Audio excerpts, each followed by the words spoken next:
미래는 하나가 아니라 여러 개다. 자신의 미래에 대해 불안을 느끼지 않는 사람이 있을까요? 사람이라면 누구나 다 자신의 미래를 불안해합니다. 저 또한 마찬가지입니다. 그럴 때마다 저는 미래는 하나가 아니고 여러 개라고 생각합니다. 마치 여러 개의 과거가 한데 모여 나의 과거가 되듯이 미래 또한 여러 개의 미래가 모여 나의 미래가 된다고 생각하면 마음이 좀 편해지거든요. 원래 미래로 가는 인생의 길은 하나가 아니라 여러 개입니다. 원했던 길로 갈 수도 있고 가지 못할 수도 있고 원하지 않았던 길로 갈 수도 있고 가지 않을 수도 있습니다.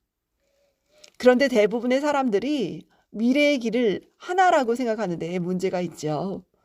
그럴 경우 내가 원하지 않는 길로 가게 되면 어떡하나 하는 불안이 엄습하게 되는데요.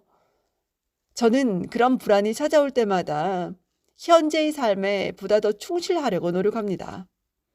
현재야말로 미래로 가는 과정이자 징검다리이기 때문입니다.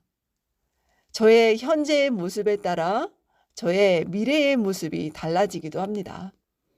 저의 미래는 저의 현재 속에 숨어 있거든요. 먼저 새 나무의 이야기를 한번 읽어보겠습니다. 어느 산에 세 그루의 나무가 있었다. 그들은 각자 자신들의 미래를 꿈꾸었다. 한 나무는 아름다운 보석 상자가 되어 세상의 온갖 값진 보석들을 담고 싶어 했다. 또 한 나무는 사람들을 많이 태울 수 있는 커다란 배가 되어 온 세상을 돌아다니고 싶어 했다. 또 한 나무는 하늘에 닿을 수 있을 정도로 높이 자라 신께 영광을 드리고 싶어 했다. 몇 해가 지났다. 첫 번째 나무는 자신이 꿈꾸던 것과는 달리 그저 평범한 여물통이 되어 마소들이 먹는 짚이나 마른 풀을 담게 되었다. 두 번째 나무도 큰 배로 만들어지지 못하고 어부들이 타고 다니는 자그마한 고기잡이 배로 만들어졌다. 세 번째 나무 또한 몸통이 잘린 통나무가 되어 산 아래 통나무 더미에 던져지게 되었다. 새 나무는 자신들이 꿈꾸던 미래가 이루어지지 않은 것에 대해 무척 슬퍼하며 눈물을 흘렸다. 그리고 오랜 시간이 지났다. 어느 날 은신처를 찾는 한 젊은 목수와 임신한 그의 아내가 여물통이 있는 마구간으로 들어왔다.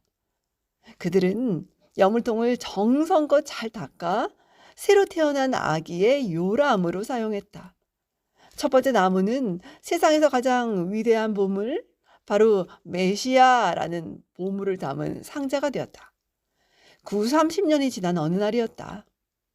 한 사람이 갈릴레아 호숫가에 사는 몇 명의 어부들과 함께 자그마한 고기잡이 배에 올라 사람들에게 진리의 말씀을 전하기 시작했다. 그 사람은 물 위로 걸어갔으며 거친 바람과 파도를 잠재웠으며 병든 자를 고쳐주었다. 고기잡이 배는 이제 고기를 잡지 않고 그와 함께 진리를 위해 일하는 사람 낚는 이들을 태우게 되었다. 그 후로 3년이 지났다. 통나무 더미에 누워있던 세 번째 나무는 그 사람이 골고다 언덕에서 못 박히는 십자가로 사용되었다. 아무도 쳐다보지 않는 통나무로 버려졌다가 진리를 통해 세상을 구원하는 구세주를 모시는 영광을 입게 된 것이다. 미래에 대한 확신이 없고 불안할 때마다 저는 이 이야기를 떠올리곤 한답니다. 새 나무의 꿈은 처음에는 이루어지지 않는 것 같았어요. 그러나 결국 참된 목적에 소중히 사용됨으로써 미래의 꿈이 이루어지게 된 것이죠. 우리의 미래도 새 나무와 같습니다. 오늘의 내가 내일의 나를 불안해하지만 참고 견디는 가운데서 이들 새 나무처럼 참된 미래를 맞이하게 됩니다. 겨울이 되면 방 한 구석에 처박혀 천대받는 겨울부채를 한번 생각해 보세요. 겨울부채는 지금 당장엔 쓸모가 없지만 여름이 되면 없어서는 안 되는 아주 귀한 존재로 거듭나겠죠.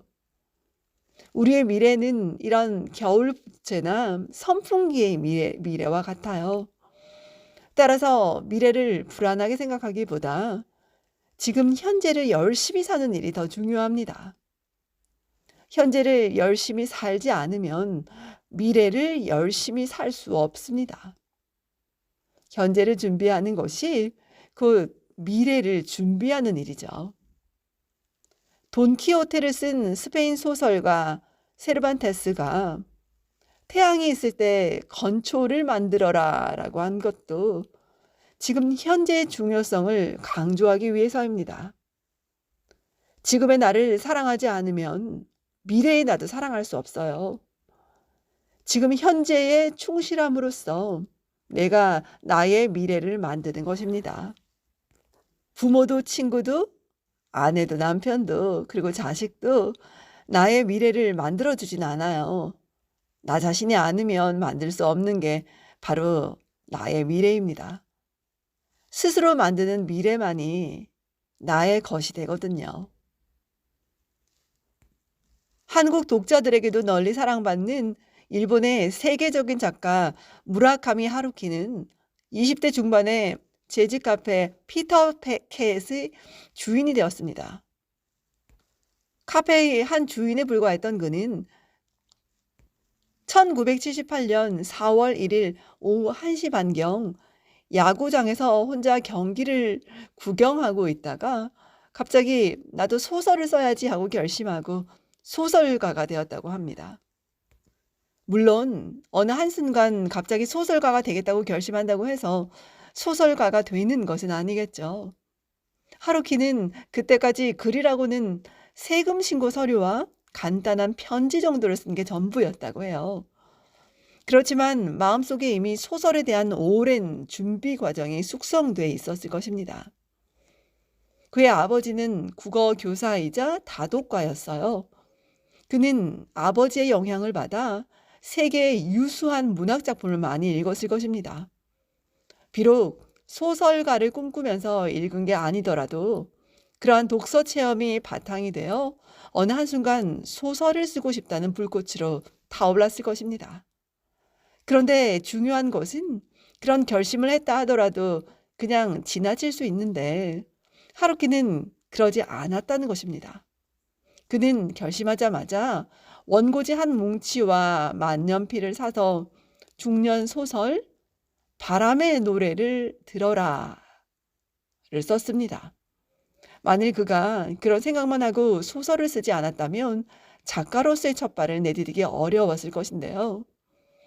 이렇게 하루키는 자기의 미래를 자기가 만들었습니다. 누가 대신 만들어준 게 아닙니다. 미래가 걱정되고 불안할수록 이렇게 스스로 미래를 만드는 태도가 중요합니다. 세계 최초의 인터넷 서점 아마존을 창업한 제프리 베조스는 미국 월가의 금융기관에서 일하던 사람이었습니다. 그는 1999년에 우연히 인터넷 이용 인구가 해마다 23%씩 증가하고 있다는 한 통계를 보고 미래의 새로운 사업을 꿈꾸었습니다. 많은 사람들에게 이 통계는 그저 단순한 숫자에 불과했지만 그에게는 미래를 여는 문이었어요. 그는 곧바로 직장을 그만두고 동료 4명과 함께 캠핑카에서 사업을 시작했습니다. 가게도 책꽂이도 재고도 없이 네트워크 공간에 존재하는 서점을 여는 게 목표였어요. 당시만 해도 사람들은 뜬구름 잡는 이야기라며 그를 비웃었죠. 그러나 그는 자신의 미래를 볼 수 있는 눈이 있었기 때문에 포기하지 않음으로써 오늘날 아마존을 세계적인 기업으로 성장시켰습니다. 이렇게 미래는 자신이 만드는 것입니다. 미래는 스스로 만들려고 노력하는 자에게만 미래를 보는 눈을 줍니다. 미래를 불안하게 여기면 미래는 불안할 뿐이겠죠. 그리고 미래를 두렵게만 여기면 미래는 여전히 두려울 뿐입니다.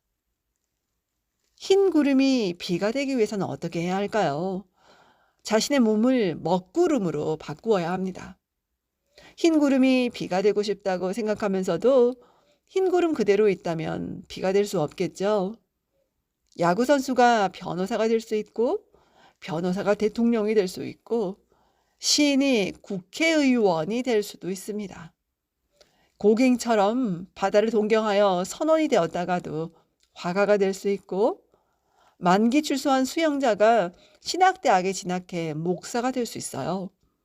내가 될 수 있다고 생각하고 자신을 변화시키면 그렇게 될 수 있는 것입니다. 유대인 교육학자들은 신은 인간에게 3,000가지의 재능을 지니고 태어나게 한다고 합니다. 아무런 재능 없이 태어난 사람은 없다는 얘기인데요. 문제는 그 재능을 미래에 어떻게 꽃 피우느냐 하는 것입니다. 만일 미래를 두려워한다면 재능을 한 가지도 꽃 피우지 못하게 될지도 몰라요.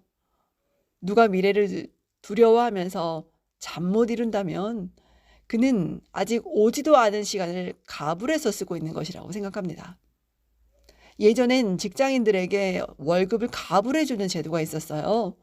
저도 급히 돈이 필요해 몇 번 가불한 적이 있는데요.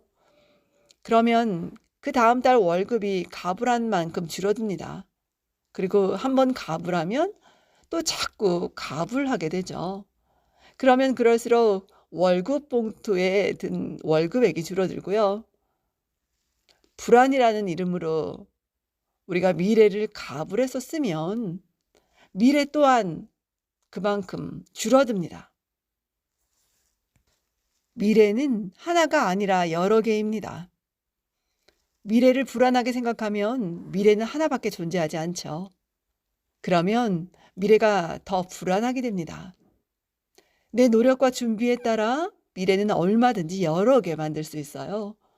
그 중에서 하나를 선택하면 됩니다. 그래서 미래학은 예언이 아니라 선택의 미학이라고 합니다.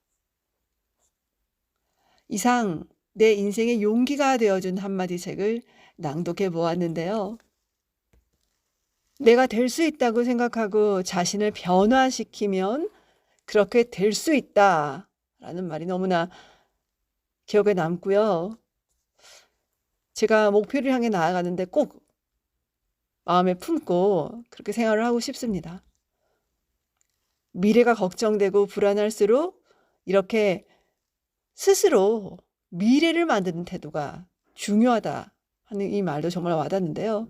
스스로 미래를 만드는 태도, 스스로 내가 내 미래를 계획하고 오늘의 이 자리에서 실천으로 그 미래를 만들어가는 그것이 너무너무 중요하다라는 이 말도 꼭 기억을 해야 되겠습니다. 오늘도 좋은 날 되십시오, 여러분. 고맙습니다.